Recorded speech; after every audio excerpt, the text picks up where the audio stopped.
मैं सेल्फ ध्रुव झा। आज हम लोग बात करेंगे विकारी शब्द संज्ञा की।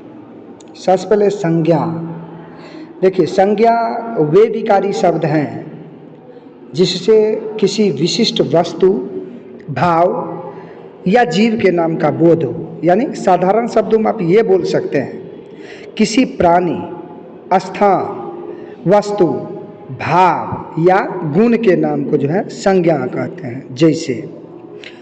जैसे वीणा गाय के बछड़े से खेल रही है, तो इसमें वीणा, गाय और बछड़ा ये तीनों जो है संज्ञा हो गया। जैसे फूलों की सुंदरता से मनमोहकता बढ़ जाती है, तो इसमें फूल, सुंदरता जो है, फूल जो है संज्ञा हो गया। मनमोहकता भी संज्ञा है क्योंकि ये भाववाचक संज्ञा है। अब हम लोग पढ़ते हैं इसको। देखिए, सबसे संज्ञा के कई भेद होते हैं, वो भी हम आगे जानेंगे। सबसे पहले हम बात करते हैं संज्ञा के भेद की। तो हिंदी में संज्ञा के 5 भेद माने जाते हैं: व्यक्तिवाचक संज्ञा, जातिवाचक संज्ञा, भाववाचक संज्ञा, समुदायवाचक संज्ञा और द्रव्यवाचक संज्ञा। अब हम लोग बारी बारी से इसको पढ़ेंगे। सबसे पहले व्यक्तिवाचक संज्ञा।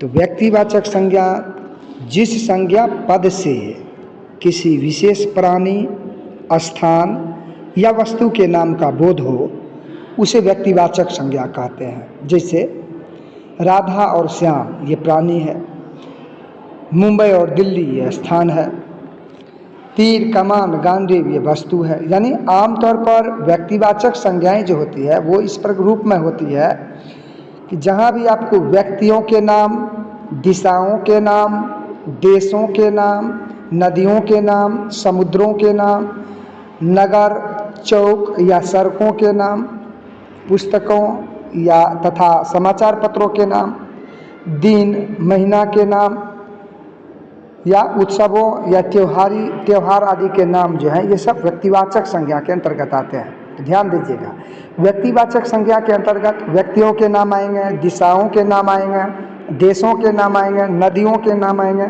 समुद्रों के नाम आएंगे, नगर हो गए, चौक हो गए या सड़क हो गए उसके नाम आएंगे, पुस्तक और समाचार पत्र के नाम आएंगे, दिन, महीने के नाम, उत्सवों के नाम, त्योहारों के नाम, ये सब जो है व्यक्तिवाचक संज्ञा कहलाएंगे। बात रही इसके दूसरे भेद की, जो कि जातिवाचक संज्ञा होती है। तो जातिवाचक संज्ञा क्या है? तो जिस संज्ञा शब्द से किसी वर्ग के सभी प्राणियों, स्थानों या वस्तुओं का बोध हो, उसे जातिवाचक संज्ञा कहते हैं। जैसे देखिए, सबसे पहले जातिवाचक संज्ञाएं जो है उसके अंतर्गत संबंधी, व्यवसाय, पद और कार्य के नाम, पशु पक्षियों के नाम, वस्तुओं के नाम, प्राकृतिक तत्वों के नाम जैसे तूफान, वर्षा, बिजली, भूकंप इत्यादि, ये सब जहाँ भी आए तो उस सब ऑटोमेटिक जो है जातिवाचक संज्ञा के अंतर्गत आएंगे और वो जातिवाचक संज्ञा होगी। तीसरे भेद की बात करते हैं जो होता है भाववाचक संज्ञा।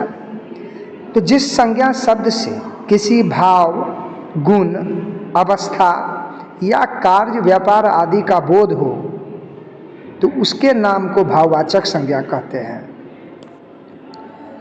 सबसे पहले तो भाववाचक संज्ञाओं को न तो हम छू सकते हैं और न ही इनका कोई आकार या रूप होता है। इनको केवल अनुभव ही किया जा सकता है। उदाहरण के लिए जैसे स्वतंत्रता, शालीनता, साहस, वीरता, लड़कपन, बुढ़ापा, चढ़ाई, सजावट इत्यादि, ये सभी जो भाववाचक में आ जाएंगे। सीधे समझिए, वैसे संज्ञा जिसको हम न छू सकते हैं और ना ही कोई इसका आकार या रूप हो, इसको केवल अनुभव किया जा सके, वो सभी भाववाचक संज्ञा होंगे। बात करते हैं अगले भेद की, जो होता है चौथा, समुदायवाचक या समूहवाची संज्ञा। वह संज्ञा पद जिससे समूह या समुदाय का परिचय देने वाले शब्दों का बोध हो, उसे ही समूहवाची शब्द जो है कहते हैं। जैसे परिवार, जैसे सभा, जैसे कक्षा, जैसे दल इत्यादि, ये सभी शब्द जो है समूहवाची, सीधे समझिए। वैसे संज्ञा पद जिससे समूह या समुदाय का परिचय देने वाले शब्दों का बोध हो तो वो सभी समूहवाची संज्ञा के अंतर्गत आ जाएंगे। अगला होता है पांचवा भेद, द्रव्यवाचक संज्ञा। वह संज्ञा पद जिससे किसी द्रव्य, पदार्थ या धातु का बोध हो उसे द्रव्यवाचक संज्ञा कहते हैं। ध्यान दीजिएगा, वह संज्ञा पद जिससे किसी द्रव्य, पदार्थ या धातु का बोध हो उसे द्रव्यवाचक संज्ञा कहते हैं। जैसे के लिए लोहा, जैसे सोना, चांदी, मिट्टी, दूध, घी, तेल, अनाज, कोयला, प्लास्टिक इत्यादि। अब आगे हम लोग बात करेंगे कि इसमें देखिए व्यक्तिवाचक संज्ञा और जातिवाचक संज्ञा में कुछ अंतर होते हैं, इसको समझ लें। व्यक्तिवाचक संज्ञा से विशेष नाम का बोध होता है, जबकि जातिवाचक संज्ञा से जाति का बोध होता है। व्यक्तिवाचक संज्ञा हमेशा एक वचन होती है, उसका लिंग परिवर्तन नहीं होता है। और जातिवाचक संज्ञा एक वचन और बहुवचन होती है और उसका लिंग परिवर्तन होता है। जैसे तुलसीदास की कृति रामचरितमानस है तो इसमें तुलसी और रामचरितमानस व्यक्तिवाचक संज्ञा है, जबकि कीर्ति ये जातिवाचक संज्ञा है और एक वचन है। तुलसी और रामचरितमानस भी एक वचन है। अब इसी में तुलसीदास की कई कृतियाँ हैं, अगर ऐसे लिख दें तो कृतियाँ जो होगी वो बहुवचन होगी और इसका रूप परिवर्तित होगा, क्योंकि यह जातिवाचक संज्ञा है। अगले उदाहरण की बात करें, जैसे माली के पास मोर नाच रहा है, तो यहाँ माली जो है और मोर ये दोनों जातिवाचक संज्ञा है। तो माली के रूप वचन और लिंग के अनुसार परिवर्तित होते हैं, जैसे मालियों, मालिन, मालिनों आदि। और मोर के रूप जो है वचन और लिंग के अनुसार बदलते हैं, जैसे मोर, मोरनी, मोरों इत्यादि। तो इसमें जो है देखिए हिंदी में भाववाचक संज्ञा जो है वो 5 प्रकार से बनाई जाती है। हिंदी में भाववाचक संज्ञाएं 5 प्रकार से बनाई जाती है। कैसे कैसे? तो पहला जातिवाचक संज्ञा से भाववाचक बनता है। दूसरा सर्वनाम शब्दों से जो है भाववाचक संज्ञा बनता है।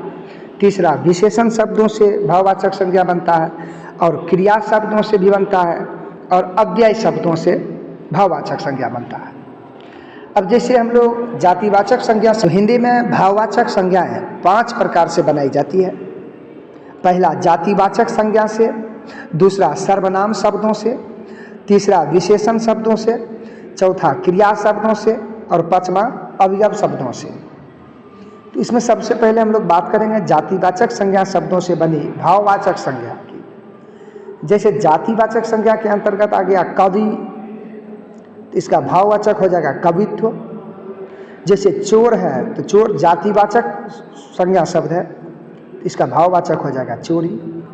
जैसे डाकू ये जातिवाचक है तो डाकू का जो है भाववाचक हो जाएगा डकैती। ठीक उसी प्रकार से ठग का भाववाचक हो जाएगा ठगी। देव का भाववाचक हो जाएगा देवत्व। पुरुष का हो जाएगा पुरुषत्व। पशु का हो जाएगा पशुता। प्रभु का प्रभुता। बच्चा का भाववाचक बचपन। बंधु का भाववाचक बंधुत्व। भक्त का भाववाचक भक्ति। दूसरे में बात करेंगे हम सर्वनाम शब्द से बने भाववाचक संज्ञा। जैसे सर्वनाम है अहम तो भाववाचक होगा अहंकार। सर्वनाम शब्द है अपना तो भाववाचक हो जाएगा अपनापन। सर्वनाम शब्द है निज तो भाववाचक हो जाएगा निजत्व या निजता। सर्वनाम शब्द के अंतर्गत आता है पराया, उसका भाववाचक हो जाएगा परायापन। सर्वनाम के अंतर्गत आता है मम, इसका हो जाएगा ममता। ठीक इसी प्रकार से अब हम तीसरे में बात करेंगे कि विशेषण शब्दों से भाववाचक संज्ञा। तो जैसे विशेषण शब्द के अंतर्गत है अच्छा, इसका भाववाचक हो जाएगा अच्छाई। अब विशेषण शब्द है आवश्यक तो इसका भाववाचक संज्ञा हो जाएगा आवश्यकता।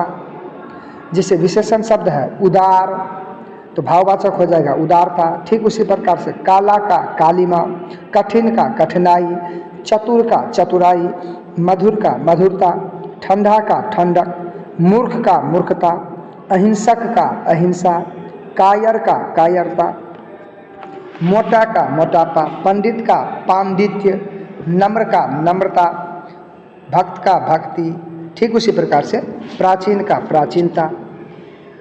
अब हम लोग बात करेंगे चौथे में, जैसे कि बताए थे जो क्रिया शब्दों से बने भाववाचक संज्ञा। तो जैसे क्रिया शब्द है उड़ना तो भाववाचक हो जाएगा उड़ान, क्रिया शब्द है गिरना तो भाववाचक हो जाएगा गिरावट, क्रिया शब्द है खोजना तो भाववाचक हो जाएगा खोज। ठीक इसी प्रकार से चढ़ना का चढ़ाई, छपना का छपाई, जागना का जागरण, देखना का दिखावा, थकना का थकान, बनाना का बनावट, बहना का बहाव, कटना क्रिया शब्द है इसका भाववाचक कटाई। ठीक उसी प्रकार से कमाना कमाई, चलना चाल, चुनना चुनाव, छोड़ना तो छूट, झगड़ना तो झगड़ा। अब बात करेंगे पांचवें में, जबकि अवयव शब्दों से बनी भाववाचक संज्ञा। जैसे अवयव शब्द है धिक, धिक तो धिक का भाववाचक हो जाएगा धिक्कार। जैसे अवयव शब्द है निकट तो भाववाचक हो जाएगा निकटता। जैसे अवयव शब्द है धीमा तो इसका भाववाचक हो जाएगा धीमापन। ठीक उसी प्रकार से समीप का समीपता या सामीप्य, शीघ्र का शीघ्रता, जल्द का जल्दी। अब इसमें कुछ विशेष चीज़ है जिसको हमें याद रखना है, वो ये है कि भाववाचक संज्ञा सामान्यतः गणनीय नहीं होती है, इन्हें केवल अनुभव किया जाता है। भाववाचक का संज्ञा का जो है प्रयोग वो हमेशा एक वचन में होता है, जातिवाचक संज्ञा का प्रयोग बहुवचन में होता है। तो भाववाचक का बहुवचन में प्रयोग करने पर वह जातिवाचक बन जाती है, और जातिवाचक संज्ञा तो ऑलरेडी गणनीय होती है जैसा कि हम लोग जाने हैं। तो आज के पाठ में इतना ही, मिलते हैं अगले पाठ में, तब तक के लिए जय हिंद।